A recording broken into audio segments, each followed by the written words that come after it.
As if being in the dark with no power during a blizzard wasn't enough, add this.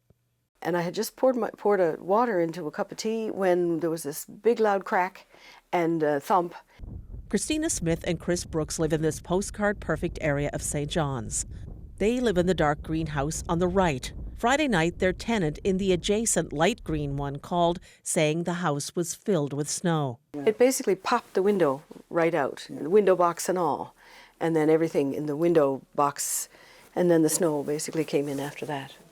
It came from this cliff behind the house. Normally, the snow fence put there for safety catches the snow. Not this time. We're shoveling snow out the door, and I phoned our neighbours and said, look, can you come and help? And about an hour later, we heard voices, and it was the firemen. I mean, they appeared like three abominable snowmen. I mean, in the living gale. Fearing more avalanches, they came to help and ended up shoveling out the snow, preventing the potential collapse of the house under the weight of it. Brooks Smith and their tenant trudged to a nearby house for the night. The tenant remains there.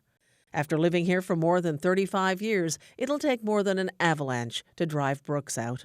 Everybody here is a bit odd, and the place is a bit odd, and the charm of it is that it's underneath a cliff.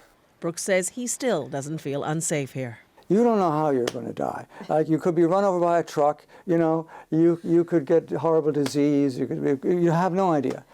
I've always said jokingly, I know I'm going to die. A dirty big rock's going to come off the cliff and go bang, and I'll be flat. That's it, right? They won't know the extent of the damage until the snow melts. Right now, they're just feeling thankful. Chris O'Neill Yates, CBC News, St. John's.